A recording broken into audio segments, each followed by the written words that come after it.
আসসালামু আলাইকুম। আমি মোহাম্মদ ফরহাদ জামান। পড়াশোনা করছি পাবনা বিজ্ঞান ও প্রযুক্তি বিশ্ববিদ্যালয়ে। আজকে আপনাদের সামনে আমার ওয়েবসাইট সম্পর্কে আলোচনা করব। তো আমার ওয়েবসাইটটা মেইনলি কোথায় পাবেন?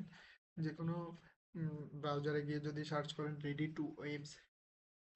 টু ওয়েবস আমি দেখাই। ready2webs.com লিখে যদি সার্চ করেন তাহলে এরকম একটা ওয়েবসাইট আপনাদের সামনে শো হবে। দেন লগ ইন অপশন আছে, ফ্রি ট্রায়াল অপশন আছে। ফ্রি ট্রায়ালে গিয়ে আপনারা নতুন যদি ইউজার হন তাহলে রেজিস্ট্রেশন করবেন, রেজিস্ট্রেশন ক্রিয়েট অ্যাকাউন্ট করবেন, অ্যান্ড যদি আগে থেকে অ্যাকাউন্ট থাকে তো লগ ইন করবেন। লগ ইন করার পর যে ইন্টারফেসে নিয়ে যাবে আমি সরাসরি সেই ইন্টারফেসে চলে যাচ্ছি, যেহেতু আমার অলরেডি একটা অ্যাকাউন্ট আছে। তো লগ ইন করার পর আপনারা লগ ইন করার পর আচ্ছা আমি দেখাই রেডি টু ওয়েবস। আমি একটা ব্রাউজারে গিয়ে দেখাচ্ছি। তো লগ ইন করার পর আপনারা মেনলি এরকম একটা ইন্টারফেস পাবেন। ইন্টারফেসে এখানে ড্যাশবোর্ড সাইড বার, ড্যাশবোর্ডের এখানে মানে ওভারঅল একটা আপনার কোচিংয়ের যা যা আছে এখানে সবকিছু দেখতে পাবেন। এই জায়গা থেকে কুইক অ্যাকশন, কেউ যদি অ্যাড হতে চায়, স্টুডেন্ট কেউ যদি নতুন ভর্তি হতে চায়, এই জায়গা থেকে অ্যাড স্টুডেন্ট নামে অপশন আছে, এখানে ক্লিক করে অ্যাড করতে পারবেন। টেক অ্যাটেন্ডেন্স নেওয়ার জন্য কালেক্ট ফি, কেউ যদি পেমেন্ট করতে চায়, ফি দিতে চায়, জেনারেট আইডি। আচ্ছা সবকিছু আস্তে আস্তে দেখাচ্ছি। এই যে ক্লাস ক্লাস নামে যে সাইড বারটা আছে এটাতে যদি আপনি ক্লিক করেন, ক্লিক করার পরে এই জায়গাতে নতুন যদি ক্লাস অ্যাড করতে চান, আমি ডেমোর জন্য ক্লাস 12 অ্যাড করে রেখেছি। আপনারা আপনাদের যতগুলা ক্লাস আছে আপনারা এই জায়গা থেকে অ্যাড করতে পারেন। সাপোজ আপনারা ক্লাস 11 নামে একটা অপশন ক্লিক করলেন, দেন নিচে আছে সিলেক্ট সেপারেট সিট। এই জায়গা থেকে আপনারা ওই ক্লাসের মধ্যে যে গুগল সিটটা আছে, আমি একটু ভালো মতো দেখাই আর কি। এটা হচ্ছে গুগল সিট।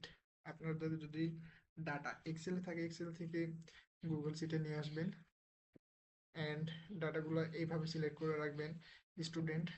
স্টুডেন্টের আমরা আপনাদের সব প্রোভাইড করে দেবো। আপনাদের জাস্ট থাকা লাগবে স্টুডেন্টের name, father name, mother name, যেগুলো নর্মালি একটা স্টুডেন্টের থাকে। এগুলো যদি এক্সেলে থাকে তাহলে আর কিছু লাগবে না। যদি এক্সেলে নাও থাকে আমাদের আপনাদের ডকুমেন্টগুলো দিবেন, আমরা এক্সেলে নিয়ে দিব। আচ্ছা, এখানে যতগুলা এখানে যতগুলা স্টুডেন্টের যতগুলা ক্লাস আপনি গুগল সিটে ক্রিয়েট করে রাখবেন, ক্লাস 12 ক্লাস 7 সবগুলা এই জায়গাতে শো করবে। দেন এই জায়গাতে ওই ক্লাসের নাম দেবেন, সাপোজ ক্লাস 12, অ্যান্ড এই জায়গা থেকে ক্লাস 12 সিলেক্ট করবেন। দেন এই ক্রিয়েট অপশনে ক্লিক করলে এরকম একটা ক্লাস ক্রিয়েট হবে। আচ্ছা আমি দেখাই দিই, সেম ক্লাস হচ্ছে হোক সি 12, অ্যান্ড আচ্ছা না দেখাই, দেখাই ক্লাস 12 ক্রিয়েট করলেন। ক্রিয়েট অপশনে ক্লিক করলে সেভিং, দেন ক্লাস ক্রিয়েটেড সাকসেসফুল এরকম ক্লাস ক্রিয়েট দেখাবে। অ্যান্ড যদি ডকুমেন্ট থাকে ওই জায়গাতে তাহলে ডকুমেন্ট দেখাবে। তো আমি দুইটা একই ক্লাসের করতে চাইতেছি না, এই জন্য ডিলিট করে ফেললাম। আপনাদের প্রয়োজন হলে ডিলিটও করতে পারবেন। দেন ক্লাস অপশন এইভাবে কাজ করে। আচ্ছা তারপরে স্টুডেন্ট অপশনে গেলে স্টুডেন্ট সাইড বারে যাওয়ার পর এখানে দেখতে পাচ্ছেন স্টুডেন্টস নামে একটা অপশন। স্টুডেন্টস এখানে ওই ক্লাসের যতগুলো স্টুডেন্ট আছে সবগুলো এইভাবে শো করবে। স্টুডেন্টের ডাটা আপনারা চাইলে এডিট করতে পারেন, ডিলিট করতে পারেন বা দেখতে পারেন। আচ্ছা তারপরে অ্যাটেন্ডেন্সে ক্লিক করার পর এরকম ইন্টারফেস আসবে। সবগুলা স্টুডেন্ট আপনার এই জায়গাতে শো হবে, ওই ক্লাসের মধ্যে যতগুলা স্টুডেন্ট থাকবে। এখন অনেকগুলা ক্লাস থাকলে আপনারা এই জায়গা থেকে ক্লাস সিলেক্ট করবেন। আমি ডেমোর জন্য জাস্ট একটাই ক্লাস সিলেক্ট করে রেখেছি। আপনারা যে ক্লাসের অ্যাটেন্ডেন্স নিতে চান ওই ক্লাস জাস্ট সিলেক্ট করে দিলেন। অটো সেভ করা থাকলে জাস্ট অ্যাটেন্ডেন্সই থাকবে, আর প্রথমবার এসে সেভ ট্যাব করে রাখবেন, তাহলে অটোমেটিক এটাই সিলেক্ট হবে। আচ্ছা এখন এই জায়গা থেকে আপনারা প্রেজেন্ট নিতে পারবেন, প্রেজেন্ট নাকি অ্যাবসেন্ট। যদি প্রেজেন্ট নেন প্রেজেন্টে ক্লিক করবেন, প্রেজেন্ট সেভ হয়ে যাবে অটো।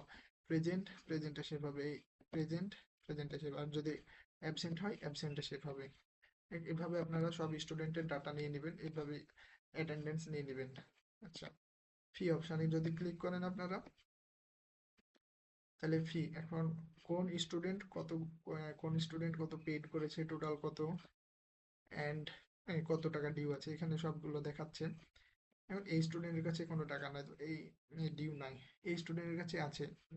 সাপোজ কেউ আসলো আপনার অফিসে, দেন আপনাকে যদি পেমেন্ট করতে চাই, আপনার ওয়েবসাইটে যাবেন, তারপরে এই জায়গাতে ফ্রি অপশন আছে, এই জায়গা থেকে যদি নাও আসতে চান ড্যাশবোর্ডে দেখেন, ড্যাশবোর্ড যদি আপনার ওপেন থাকে, টেক অ্যাটেন্ডেন্স, যে কালেক্ট ফ্রি অপশনে ক্লিক করলেন, কালেক্ট ফ্রি অপশনে ক্লিক করলে সেম এই জায়গাতে আসবে। তারপরে আপনারা ওই স্টুডেন্টের নাম, এখানে আমি যদি নাম লিখে সার্চ করি, জাস্ট নাম লিখবেন, নাম এই যে কারিম, কে আসলো, সব ডকুমেন্ট জায়গাতে নাম লিখলেন, দেন ইন্টার পেমেন্ট, কত টাকা দিবে সেই অ্যামাউন্ট এই জায়গাতে, 1000 টাকা দিতে চাই নাকি যত টাকা দিতে চাক, সাপোজ 1000 টাকা দিতে চাই, মানে 1000 টাকা লিখলেন। অ্যান্ড অনেক স্টুডেন্ট আছে যাদের কাছে টোটাল ফি নেওয়া হয় না, সাপোজ যদি 2000 টাকা হয়, অনেক স্টুডেন্ট আছে ছাড় দেন, আপনারা সেটা নিজেরা জানেন। ছাড় দেওয়ার পরে আপনারা যদি ওই স্টুডেন্টের ছাড় দেওয়ার পরেও আপনাদের এই জায়গাতে যেন পেইড দেখায়, মানে আমি বলতে চাইছি যে আপনারা 2000 টাকা, বাট 1000 টাকা দিয়ে ওই স্টুডেন্টকে রানিং পড়াচ্ছেন, 1000 টাকা এই জায়গাতে সিলেক্ট করবেন, অ্যান্ড ইজ পেইড, যদি পেইড হয় 1000 টাকা দিয়েই যদি পেইড করে দেন, আর যদি ওদের থেকে টাকা নিতে না চান, মানে 1000 টাকা ছাড় দিচ্ছেন, তো ওই অ্যামাউন্টটা লেখার পর পেইড লেখা সেভ করলে জাস্ট ওই অ্যামাউন্টটাই থাকবে আপনার আপনি কত টাকা পাচ্ছেন সেটাও থাকবে, আর ওই স্টুডেন্টের কাছে আর কোনো এসএমএস যাবে না। এই এসএমএস সম্পর্কে আমি পরে বলতেছি এসএমএস কিভাবে যায়। তো যদি না হয় তো এভাবে ক্লিক করলেন, তুলে নিলেন, আর যদি 1000 টাকা ছাড় দিতে চান তো ছাড় দেওয়ার ওই জায়গাতে ইজ পেইড অপশনে ক্লিক করলে ছাড় পেয়ে যাবে। আচ্ছা, তারপর এই জায়গাতে নোট, পেমেন্টের নোট কিছু একটা লিখতে পারেন, এপ্রিল মাস, মে মাস, কিছু একটা লিখে সেভ সেভ আমি আগে সেভে ক্লিক করে রেখেছিলাম, এই জন্য সেভ হয়ে গেছে। আচ্ছা, তারপর এরকম একটা ভাউচার পাবেন, আপনার কোচিংয়ের নাম থাকবে, ফি পেমেন্ট ভাউচার, এটা অফিস কপি, স্টুডেন্ট কপি। দেন যদি প্রিন্ট করেন, প্রিন্ট অপশনে ক্লিক করলে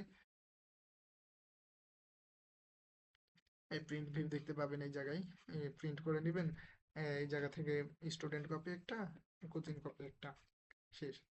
আচ্ছা, ফি অপশনের বিষয়গুলো তখন দেখালাম, এভাবে ফি নিতে পারেন।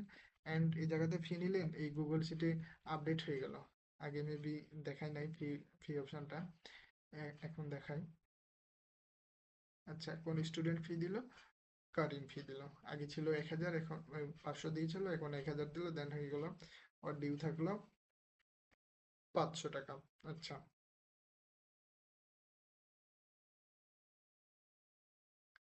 এন্ড পেমেন্ট অপশনে দেখেন, আজকে কত তারিখ যেন, আজকে 2 তারিখ, 2 তারিখ, কারিম, রোল নাম্বার, ক্লাস, 1000 টাকা, ডিউ 500 টাকা, কত টাকা আছে সবগুলা দেখতে পাবেন আর এই জায়গা থেকে সবকিছু সেভ